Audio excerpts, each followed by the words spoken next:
pagi, Assalamualaikum warahmatullahi wabarakatuh.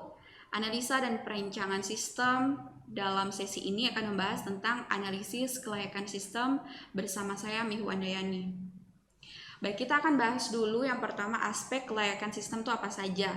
Yang pertama adalah kelayakan teknis, kelayakan operasional, kelayakan hukum, dan kelayakan ekonomi.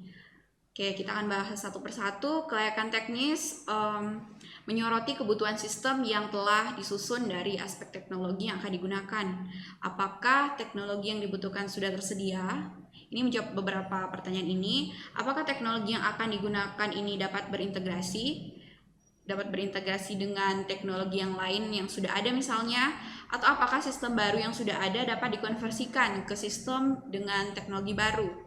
Kemudian apakah organisasi memiliki orang yang menguasai teknologi baru ini.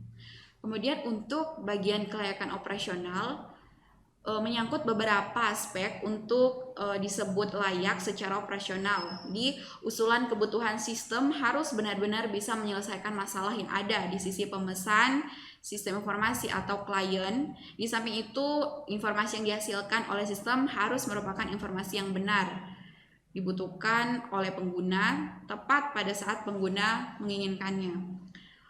Kemudian ini juga menjawab beberapa pertanyaan. Apakah sistem dapat memenuhi tujuan organisasi untuk mendapatkan informasi yang dibutuhkan? Apakah sistem dapat diorganisasikan untuk menghasilkan informasi pada saat yang tepat untuk setiap orang yang membutuhkan?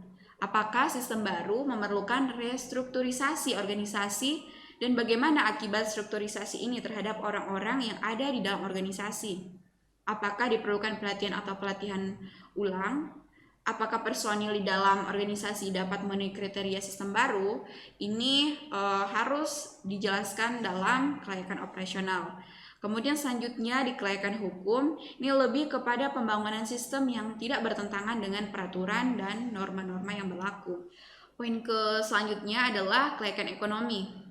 Kelayakan ekonomi berhubungan dengan return on investment atau berapa lama biaya investasi dapat kembali. Analisis kelayakan ekonomi juga akan mempertimbangkan apakah bermanfaat melakukan investasi ke proyek ini.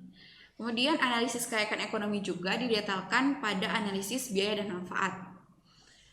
Kelayakan ekonomi ini punya metode kuantitatif. Ini perhitungannya bisa menggunakan analisis payback atau payback period, kemudian analisis net present value atau NPV, dan return on investment atau ROI.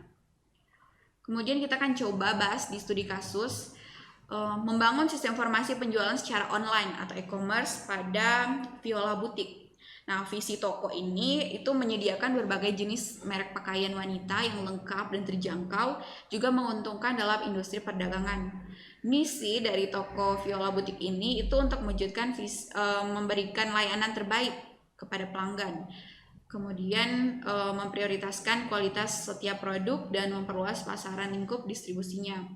Kelayakan teknis yang bisa kita simpulkan atau kita susun berdasarkan analisis teknologi dari segi hardware, Viola Boutique sudah memiliki perangkat atau komponen yang layak dioperasikan dan perangkat untuk terhubung ke jaringan internet.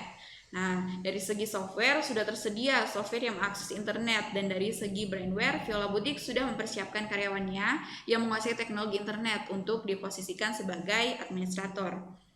Oke, artinya bisa kita katakan layak jika ini sudah memenuhi ketentuan kelayakan sebuah sistem informasi dibangun. Selanjutnya adalah kelayakan hukum. Secara hukum, website yang dibuat telah memenuhi aturan undang-undang berlaku dikarenakan website yang dibuat menggunakan perangkat lunak yang legal serta perangkat lunak yang open source.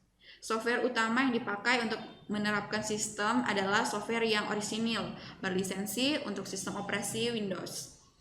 Kemudian kelayakan operasional, ini sistem dibuat dengan memperhatikan cara mengoperasikan sistem berdasarkan kebutuhan pengguna dan Viola Boutique untuk mengakses informasi. Desain dan struktur sistem yang dibangun tidak berbeda dengan yang biasa digunakan dengan tujuan mempermudah penggunanya. Untuk menganalisa kelayakan ekonomi, ini di poin kelayakan ekonomi, kita menggunakan kalkulasi yang dinamakan cost benefit analysis atau analisis biaya dan manfaat.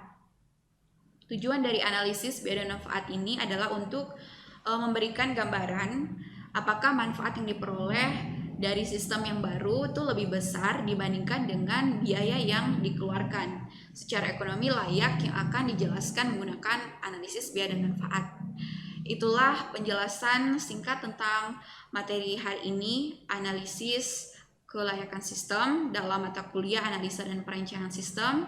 Sekian, terima kasih, sampai jumpa di sesi berikutnya. Assalamualaikum warahmatullahi wabarakatuh.